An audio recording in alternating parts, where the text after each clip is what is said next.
Hello everyone. This is video number 4.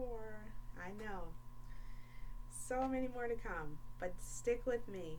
These are short, these are palatable. Not saying they won't be difficult. That never promised that. But they're short so you can kind of chew on it and get to thinking. Um, so let's move to video 4. I'm really excited for this one. It's a little lighter. I know video 3, we just came in with the high. But this one is going to be so good. This one comes from Samuel, the book of First Samuel. I love First Samuel, okay? And so I'm learning more and more and more about Samuel. I'm doing an intense study of different prophets and apostles for a reason. Most people who know me know why. And so in this, in reading First Samuel, because I've been trying to now not just reading it in NIV, I'm reading it in NLT, NET, NET, Amplified, just trying to see it in different perspectives. But this one, as I was reading it in NLT, it stood out to me. So First Samuel, chapter 1, that whole chapter, and then going into chapter 2, all the way through verse 11. Okay, so First Samuel chapter 1, the whole chapter, and then chapter 2, 1 verses 1 through 11. It really resounded to me. It's the story of Hannah. Who is Hannah? Hannah is Samuel's mother. Okay, and so Samuel is the last judge of Israel. If you don't know Samuel, you need to know Samuel. Look up his story. It's phenomenal. I mean, he's phenomenal. He's phenomenal. I love him. But let's talk about his mother, Hannah. The title that came to me is for her, Can You Persevere Through Close Opposition? This is going to make sense in a minute, and I'm going to repeat that. Hannah, let's set the stage. Hannah is married to Elkanah. Elkanah, okay, that's his name. And back then people had multiple wives, concubines, so they could have all these children. So Elkanah is married to Hannah, and there is another wife, Peninnah, I think, Peninnah. That is the other wife. Hannah is Elkanah's favorite wife. He loves her beyond measure. All the special things he does for the wives, it usually is centered around Hannah. He loves her so much, but that doesn't mean she's his only apple of the eye. He has all these other wives, and these other wives, like Peninnah, she has children. Hannah doesn't. So she has not been able to get pregnant yet.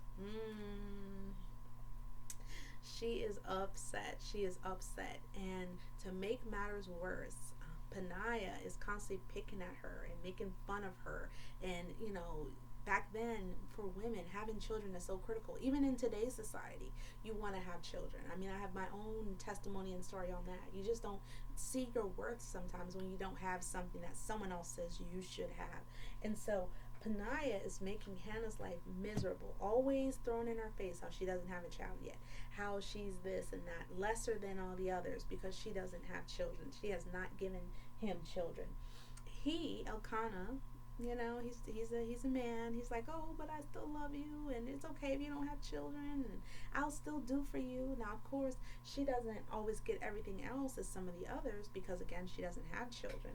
But he always tries to do things to make her feel special. Isn't that nice? But how would we feel? Let's look at that piece thus far. How would we feel if, by society standards, we are lesser because we don't have something? How often does that happen to us? Oh, you should be living in your own place by now. You should have your own car. You should have this type of career. You shouldn't be making this amount of money. You should be married. You should be having this many children. You should be able to travel 2-3 times a year. I mean, there's so many stipulations, and let's not even get into culture. What we should wear, what we should listen to, who we should hang out with, what we should be eating. I mean, everything around us is trying to control us. Would you not agree? I think so. I feel it. I see it. And so in this, now, just envision if you had it right in your house. How many people can have that story? How many people have had a parent or a brother or sister, other family members who come over, and then they want to taunt the very thing that's ailing you? Oh man, you don't have the latest shoes. Everybody has the latest shoes. Oh man, you're only making 25,000 a year. Man, you should be making 50. We make 50. Why don't you make 50? Oh man, I got this boo and everybody's married. How come you're still single? How come you're not married yet? Or how come you don't have all these jewelries and nice clothes? Or how come everybody hangs out at the music bar? Why don't you hang out at the music bar? You should come to the music bar. Like, how much do we get that type of peer pressure, societal pressure? How often do we then start measuring ourselves according to what we lack? This story is deep, y'all. This story is deep. So Hannah, they are constantly going to the temple. So one of the Jewish customs, they go to the temple a certain time of year and they give the sacrifices and they do their worship and their praise. So they make this journey to the temple yearly. So Hannah is going to this temple and she's crying out to God. This is starting towards the latter part of the first chapter. She's crying out to God. She's praying to God, saying, please, please, please. She says, "Oh Lord of heaven armies, if you will look upon my sorrow and answer my prayer and give me a son, then I will give him back to you." This is what she says. I will give him back to you. He will be yours for his entire lifetime. And as a sign that he has been dedicated to the Lord, his hair will never be cut.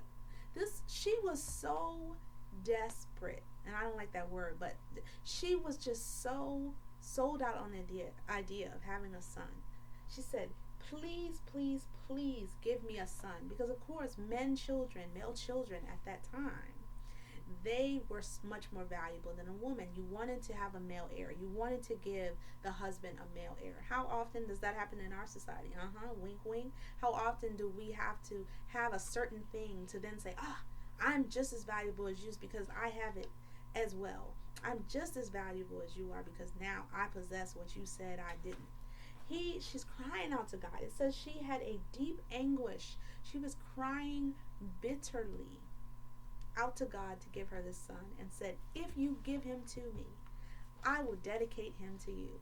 She was willing to get one, to give it right back, just so she can say, I had a child. Oh my gosh. But look at the backdrop. We have to go back there. Hannah would just get tormented. It says here in verse 6, so Peninnah would taunt Hannah and make fun of her because the Lord kept her from having children. Year after year, it was the same. Peninnah would taunt Hannah as they went to the tabernacle about how she didn't have children. So this one particular journey to the temple, she just said, Lord, please. Eli, who is the high priest in the temple, sees her and thinks she's drunk, like she's just hysterical, begging God for this baby, and says, you are drunk. Tells her she's drunk and you need to get out of here disrespecting the temple. And she said, no, no, no, no. I am not drunk. I'm just crying out to the Lord. I'm crying out for a baby. I just want him to know how sincere I am. So she tells Eli, the high priest, this story. And he says to her, in that case, because he really thought she was hysterical drunk. In that case, this is verse 17. Go in peace. May the God of Israel grant the request you have asked of him. And mind you, she was so excited. She said, if the high priest said that to me, I know this is about to happen. So she, of course, comes with child. She becomes pregnant by Elkanah.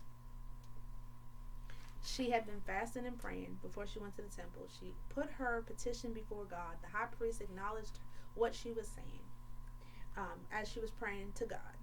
And he said that she would have this child. So Elkanah, it says here, slept with Hannah. And Hannah, in due time, gave birth to a son. It didn't say how short of a time period it was. But she did have a son, and she had Samuel. And she says, I asked the Lord for him. And so that's why she named him Samuel. Powerful. Isn't that powerful? How often are we, by society standards, how often by society standards are we crying out to God for something? It could be wealth, it could be fame, it could be being recognized on a grander stage than what we are presently looking at. It could be something with our family, with our friends. It could be just some minute thing. Maybe there's something we internally desire that we're asking God for. Now, that's the key word there. So let's go there first. How often are we looking around? Society is telling us what we should or shouldn't have. And How often is that our measuring stick for our worth, our value, how important we are? How often is that the stick? And then the second part of that is, how often do we take those petitions to God? Do we only talk to God when we want something? Do we talk to God only when it gets really bad? Once we've tried everything we think we need to try? Oh, okay, God, I'm going to do 1 through 10. And if 1 through 10 doesn't work, then I'm going to talk to you. And then I'm going to ask you. Then I'm going to put it before you at the altar. So we have so many components to this story. I mean, just that one chapter, you're looking at her, she's being taunted. Society is telling her she's not important because as a woman you should have children. How many children you bear shows how important you were. So she already had that stick she was measuring herself by. And then she had, right in her own household, another wife, another concubine, whatever. And she was telling her, well, you're not of value. You don't have any children. I have all these children. You don't even have one. Because it says that she had multiple children, Paniah. So not only do you have society talking to you, now you have people right in your own inner circle, your inner closeness. How often can that resound with us? So we have society telling us who we should be, what we should have, what we shouldn't have. If you have XYZ, then you're valuable, then you're important, then you're worthwhile. But then what if it was also right in our own home? We didn't even have our home to to have peace. Someone right in our home. It could be a parent, it could be family members, it could be close friends, it could be neighbors who then want to taunt you and say, oh, why don't you have that car? Why don't you have that good job? Why don't you have the nice clothes? Why don't you have that social circle? Why aren't you married? Why aren't you dating? Why aren't you? How often does that happen? I know I can relate. Come on now. A lot of times this has happened in my family. Society says a lot of things, and how many people are following the culture? Oh, society is the litmus test. But then you're right in your own house, and they're like, well, why aren't you dating? Why didn't you accept that phone call? How come you don't want to talk to people after 8? Why are you fasting? Why are you praying so much? Why do you want to do church so often? How often do we get persecuted? And that's if we're like really, really trying to put a lot of emphasis into it, because there's levels to this Christianity thing. I didn't even do my lesson yet on obedience versus submission and commitment. There's levels. There's levels to this thing. I can't wait for that video. But how often do we get taunted by those who should be uplifting us, who should be understanding, who should be saying, you know what, it's okay if you want to do things differently, if things haven't happened yet. God has his time, and it's okay if you're not where you think you should be. How many people are praying for us, encouraging us, uplifting us during our hard times of not yet? Our hard seasons of it has not transpired yet. God made a promise, but I don't see it yet. How often do we have people in our corner who can really back us during that time? Back us during those seasons? Do we persevere through that? Can we persevere? That was my title. Can you persevere through close opposition? It's one thing for the world to tell you, but then you can hide at home and act like it doesn't bother you. Act like it doesn't bother you. But what about if it's right in your home? What if your mother's always nagging you, your father's always nagging you, grandparents, cousins, aunts, your neighbors, people in your community? They want to keep reminding you what you don't have or what hasn't happened for you yet. Why is everyone else married by 30, but here you are 35 and you're not married yet? Why don't you have that good paying job? You got all these degrees. Why aren't you where you want to be? Why haven't your business launched off? Why hasn't your book taken off yet? Or people love to remind you based on what they feel success is. How would we persevere in those moments? Are we like Hannah? She didn't miss time at the temple. She said, I'm going to seek God. I'm going to talk to him. I'm going to fast. I'm going to pray. I'm going to do whatever. Lord, please see that I'm not doing it just to get a son, but I'm living righteous, Lord. Please bless me. How many of us can say we do things like that? Or are we looking to the world to see, how can I get ahead? How can I get the things that people are taunting me about? How can I get the things that I don't have yet? Maybe I used to not talk to guys who want to have sex before marriage, or girls who will give it up to me for the guys. I was keeping those type of people away, but it's been 10 years since my last relationship, so I'm gonna just be open to people who won't hold a strict line with fornicating. For people who only want to get drunk twice a year. Oh Lord, that's not that bad. I can talk to people who want to get drunk twice a year. I can hang around friends who want to get drunk twice a year, or smoke weed all the time. Wait, they used to smoke every day. Now they only smoke once a month. That's okay. How often will we then start to compromise, change our character, change our definition of integrity, so that maybe we could get what we're seeking a little faster? Oh God, I know you told me to stay in this city, but if I move to this big city, I know I'll probably have more opportunities. So I'm going to go do that instead of what you told me to do. How often do we put the obedience to God on the back burner in hopes of acquiring the promises God has already said He's going to supply for us? God, it doesn't say in the text that God said that she wouldn't get this son. And why was it taking so long? Who knew? But God knew that Samuel was going to be here. When you know who Samuel is, look him up. He was destined to be here. He did a lot for the nation of Israel. A lot. Read his story. Amazing. And he was alive for a long time, helping many different seasons of rulers and things like that. He was alive for a long time, and he lived a virtuous, pure life. He's amazing. But how did his mother feel in her time of not yet, when she had not seen him? She did not feel that child moving in her womb. She didn't have any prospects of being that mother, even though God knew He was going to make her a mother. Her story was already written, but she couldn't see it. She didn't know it. And she's got this Penaniah at home, even though she had a loving husband who tried at every turn to make her feel special. It was not enough, because she didn't have what society told her she should have, and that was a child. How would we have persevered? Can we persevere when the heat is on? Just like when Shadrach, Meshach, and Abednego was in that furnace. Could we persevere in the fire?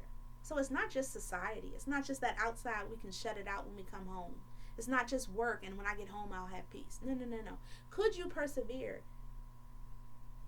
when the heat is on out there, and in your peace zone the heat is on? How would you persevere that? I've had to ask myself that very question. And I went through a tough season where it was hot outside and hot inside. Hot outside and hot inside. God had to really work with me, because I, at some point, felt like I was just going crazy. I did. I won't lie to y'all. I'll tell y'all the truth. I said, Lord, where is my peace? Can I find a place for peace? Please? I said, I'm getting attacked out there and I'm getting attacked in here. Where can I hide? And He said, in me. And that's exactly what Hannah did. She hid in the Lord. She was crying, and she just let her petitions out to God. She said, hear me, Father. Please give me this child. She didn't give up her faith. She didn't give up hoping. She didn't give up praying. She kept her virtuous life. As much as you can. We don't know all the ins and outs of how they were living back then. But it showed that she was dedicated to God. She was holding up the different Jewish traditions and rituals, and doing the things that she was supposed to do. And Elkanah said that she was a very good wife. He loved her so much, so she was doing something right. How often would we have done that, or would we have strayed? Would we have taken a detour? Would we have compromised and done something we know we shouldn't have done? And so I bring forth this another. It's not as deep as video 3, but this is another deep one. Can we persevere through close opposition? Will we still be just as obedient, just as submitted, just as committed to God? Will we still pursue righteousness and holiness? And again, that does not mean perfection. We all fall short. No, not one. God says, look not at the speck in your brother's eye when you have a log in your own. We all are works in progress. But would we continue pushing forward, doing what God has called us to do, walking the walk God has called us to walk, negating our naysayers, negating our haters, negating the culture? Because the culture is not going to tell you to pursue God. Nothing in the culture pushes God. This is an opposing force. We are choosing God. Would we say that we could do that, especially if the heat was on? Not just outside heat. Inside, where we should have our peace, where we should have our safety bubble, where we should have the ability to be ourselves. If the heat was also there, how many of us could say we could sustain? Are we fortified enough? Do we have enough word in us? Do we pray enough? Are we praying in tongues for those who are filled with the Holy Spirit? Are we fellowshipping with like-minded believers, having wise counsel around us? Do we have that? It doesn't say who Hannah was venting to when she wasn't going on this trip to the temple, to the tabernacle. But how did she sustain? That would be an interesting question for me to ask her. But this is what I ask you. How are you sustaining in the fire? And not just those far off fires, the fires that are close to home, the fires that might even be in our home. Can you persevere through close opposition? This is something to take to your solitude time. Hopefully the answer is yes. It might only be yes in certain areas. I'm good if my finances are in a little shaky, but if my family's shaky, I get off balanced. Or I'm good at work, but if my family is getting on my nerves, then I really can't hold it together. We could be good in certain areas, but not others. I mean, this is not just a definitive yes. Allow God to really search you and see, can you stand up? Can you persevere in close opposition? How do you stand the test of the fire? Allow him to talk to you. Holy Spirit will definitely talk with you. Allow him to minister to you. Allow him to highlight any areas that might need to be worked on. I know I'm constantly working. I had to work on it because I juggle so many hats. I'm called to so much. I had to learn to deal with the opposition and the fire. God says you can't break down every time because this ain't going to be easy. I've called you to be an ox. I've called you to be an eagle. Ox eagle. I've called you to that, but that's not an easy road, and it's not the road most taken. Most people are going to run away, but I need you to stand here. Can you say, if God called you to something, and it doesn't matter what it is, everybody will be different. If God called you to something, how would you stand the heat? How can you stand the fire? At the first sign of trouble, would you turn away? Maybe at the fifth sign of trouble, would you turn away? Or would you say, God, no matter what happens, no matter who comes against me, no matter what the world says, no matter what the culture feeds me, I'm doing what you've called me to do, and I'm going to be right where you need me to be. I stand. After I've done all I can do, I stand. How many of us can say that? And so I love this story about Hannah. I mean, so many people in the Bible could fit into this lesson, but how many of us can say we could persevere through opposition? And I mean, look, she was getting chastised by Peninnah. Eli done called her drunk. I mean, she just said, I'm not going to allow y'all to take me on what I'm doing here. God's got this. And when she got that confirmation soon after she had her son, how many of us can press forward even when we don't see the outcome? God has just made us a promise, or we just feel in our soul this is not where we should be, or what our end is. But we haven't seen the fruition of it. It hasn't come to pass yet. How many of us could keep pressing towards the mark despite the opposition? Consider this today in your solitude time. Consider this in your alone time with God. Pray about it. Fast on it. Work on the things that are revealed if things are revealed. And some of us, we might be good in areas and God says, hey, I want you to step it up a level. So we have never arrived. But talk with God about it and see what he reveals to you. I hope this video blessed you, and I'll catch you the next time. Love you all so much. Get ready for the next one. It's coming.